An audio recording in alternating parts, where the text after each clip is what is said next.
Bonsoir tout le monde. Je sais pas chez vous, moi il fait nuit et il fait encore chaud. On se met une petite ambiance?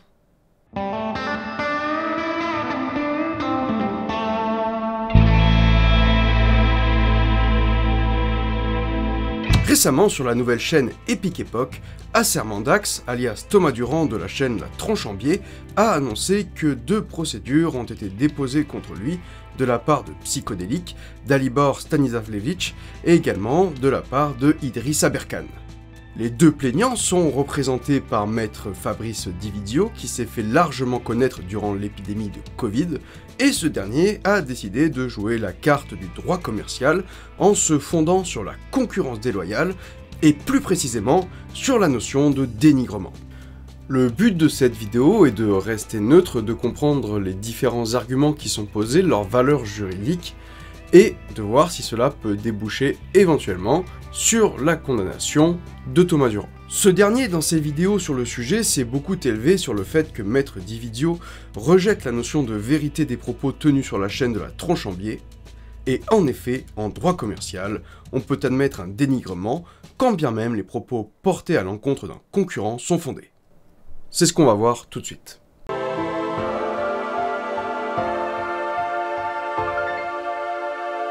Dans la sphère juridique, le droit commercial, c'est un petit peu un monde à part. C'est la partie du droit privé qui est relative aux opérations juridiques faites soit par les commerçants entre eux, soit par les commerçants et des tiers, mais dans le cadre de leur activité professionnelle. Certains actes sont commerciaux par nature, c'est-à-dire qu'ils sont indissociables du droit commercial.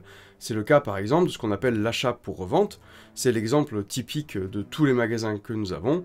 Si alors par exemple une librairie va acheter son stock auprès d'un distributeur, auprès d'un importateur, peu importe, pour vous le revendre ensuite. Parmi les autres formes d'actes commerciaux par nature, on retrouve les opérations de courtage, qui sont des opérations intermédiaires, ou on trouve encore certaines formes d'entreprise, comme la location de biens meubles, comme des véhicules, comme du matériel professionnel, ou encore tout simplement de la location en hôtellerie, de camping, etc. Par extension, sont considérés comme commerçants tous ceux qui font des actes de commerce et qui en font leur activité principale, leur activité professionnelle. Et là, petit point à préciser, les créateurs, les artistes, ne sont pas considérés comme étant commerçants. Et donc là se pose un premier problème, le choix de la juridiction commerciale. Pourquoi maître Fabrice Dividio a-t-il choisi de porter cette affaire devant une juridiction commerciale alors que, a priori, aucun des 3 protagonistes n'est commerçant? Il existe une autre façon d'avoir la commercialité. C'est ce qu'on appelle la commercialité par forme, et non plus par nature cette fois-ci. Dans ce cas, ce n'est plus l'activité de la société qui va déterminer sa commercialité, mais sa forme, c'est-à-dire sa structure juridique. Parmi les formes concernées, on trouve la SARL, la Société à responsabilité limitée, la SASU, Société par action simplifiée unipersonnelle, Psychodélique, et en plus d'être l'alias d'une personne physique, une SASU, elle a pour objet la programmation informatique.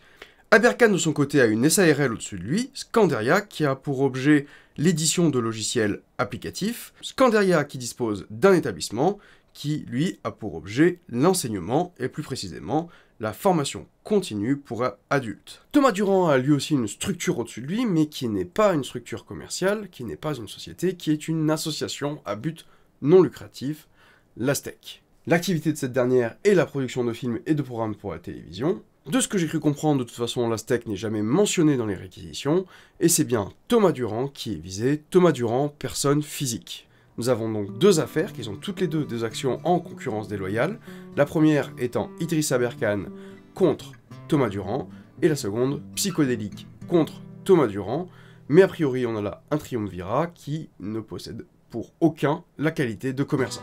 Donc là, si vous avez un tout petit peu suivi, vous devez vous dire, tu viens de nous dire que les sociétés c'était des actes commerciaux. Les sociétés, oui. Les personnes, non. Un sociétaire d'une SARL n'a pas le statut de commerçant. L'actionnaire unique d'une SASU n'a pas plus le statut de commerçant. Ce sont les actes que ces sociétés vont passer qui vont être considérés comme commerciaux, pas les personnes qu'il y a à l'intérieur. Et c'est là que ça devient étonnant, parce que autant pour la seconde affaire, qui est celle psychodélique que nous allons traiter en premier, eh bien, c'est bien la structure de la société psychodélique qui attaque Thomas Durand, tandis que pour Idriss Aberkan, de ce que j'ai compris, c'est Idriss Aberkan, personne physique, qui attaque Thomas Durand, personne physique, au tribunal commercial. Alors vous allez me dire, ils sont youtubeurs, oui mais attention, youtubeur est considéré comme une profession libérale, et les viewers, tous ceux qui regardent les vidéos, ne sont pas considérés comme une clientèle. Alors comme on a dit, il y a 2 actions qui sont en cours, toutes les deux pour concurrence déloyale sur le fondement du dénigrement. Alors, quoi donc que c'est que le dénigrement? Le dénigrement, c'est tout simplement le fait de répandre des informations péjoratives et malveillantes sur la personne, l'entreprise ou les produits d'un concurrent ou d'un groupe de concurrents. L'exemple typique, ça va être par exemple 2 magasins de vêtements concurrents, et dont l'un va faire savoir que l'autre vend de la contrefaçon.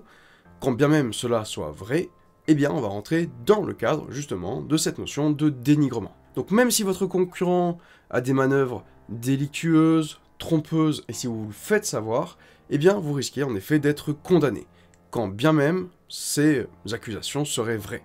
Prenons en premier la seconde affaire, l'affaire psychodélique contre Thomas Durand. Thomas Durand est donc amené devant le tribunal pour concurrence déloyale et dénigrement, et il aurait fait perdre des sommes et des viewers à la SASU psychodélique. Alors ici, le premier élément qui est à souligner, c'est la nature même des contenus des 2 personnes. A priori, c'est Psychodélique qui a ouvert le feu, on va dire, sur Thomas Durand, et que ce dernier n'a fait qu'exercer un droit de réponse. On aurait du mal ici à comprendre en quoi il y aurait dénigrement. L'ensemble des données qui sont données dans cette affaire sont un peu plus complexes qu'il n'y paraît. Tout d'abord, dans sa réquisition, maître Fabrice Divisio fait savoir que la SASU psychodélique a pour objet premier que de produire des vidéos à destination de YouTube.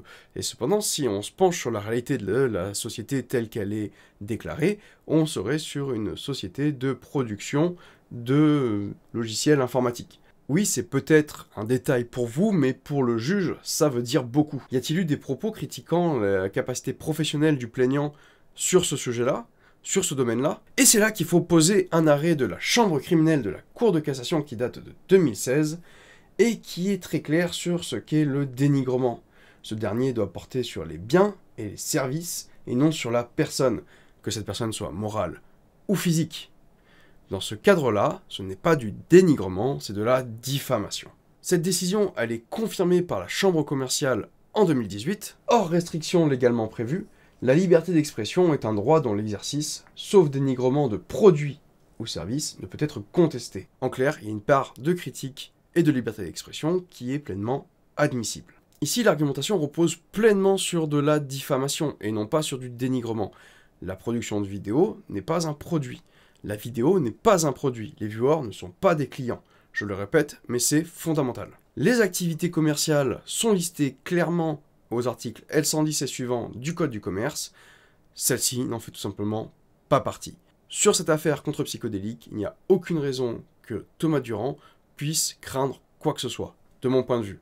Après, attention, la justice parfois est assez étrange dans ses décisions, et les juridictions consulaires, les juridictions commerciales ont une organisation qui font qu'on peut avoir des surprises malgré tout. Passons maintenant sur le cas Idrissa Berkane contre Thomas Durand. Thomas Durand est poursuivi pour le documentaire produit par Wendy, je suis désolé, je ne connais pas son nom de famille, sur les activités au Sénégal d'une société d'Aberkane. Alors, vous allez me dire, quel lien avec Thomas Durand? Ce dernier a hébergé sur le blog de la menace terroriste le texte de la dite vidéo.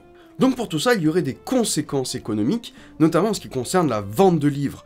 Mais là, c'est comme pour la vidéo, l'écrivain n'est pas le commerçant. Le commerçant, c'est l'éditeur, le revendeur.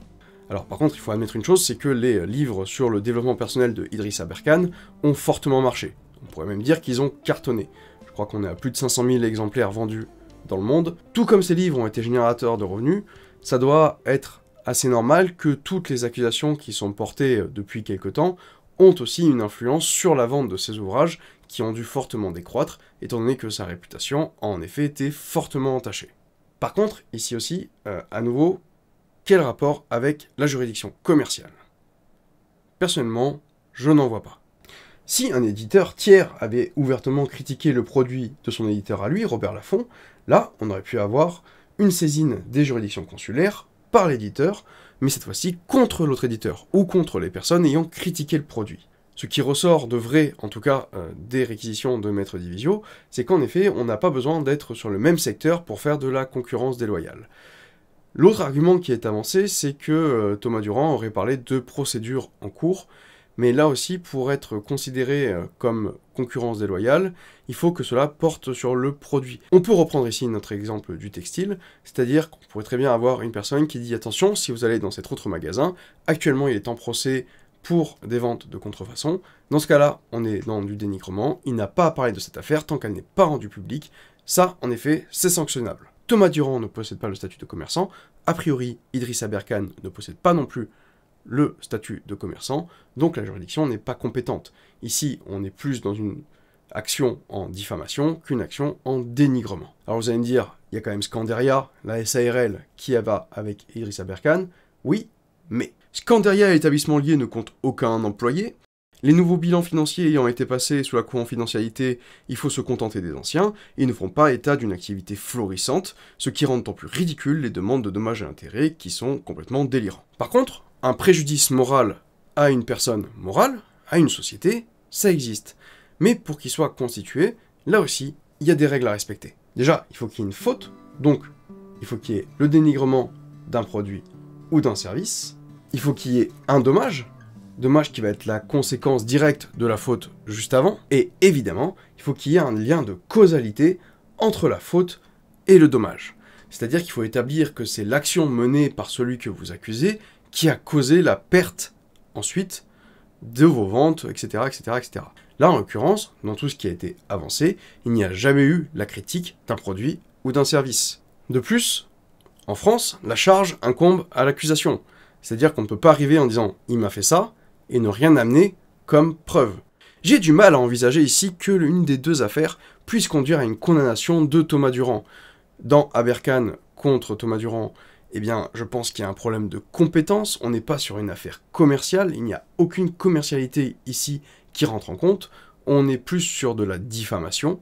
Quant à Psychodélique contre Thomas Durand, là, on a en effet une structure commerciale qui entame une action contre une personne physique, mais il n'y a pas d'objet commercial, il n'y a pas de produit, pas de vente. En espérant que l'épisode d'aujourd'hui vous ait plu, c'était un peu inhabituel, mais cette affaire, je la trouve absolument intéressante d'un point de vue juridique, pour tous les petits éléments qui viennent s'entremêler les uns aux autres. L'argumentation de Fabrice Divisio reposant sur des jurisprudences qui sont assez anciennes, et qui sont parfois tout simplement hors sujet, puisqu'elles ne concernent en aucun cas des situations telles qu'elles sont là dans nos affaires ici présentes. Alors évidemment, tout ça, ça ressemble à une procédure bâillon, c'est-à-dire à une procédure où on met des gros chiffres pour essayer de faire peur, pour faire pression, et pour obtenir ce qu'on veut, avant même que cette dernière ait commencé. N'hésitez pas à vous abonner, n'hésitez pas à suivre, je vais reprendre le programme normal avec la peine de mort des mineurs, normalement dans le mois de septembre, et puis je ne sais pas, je verrai si j'ai d'autres thèmes qui sont assez plaisants pour la suite, et on reprendra donc les sujets historiques. Bisous.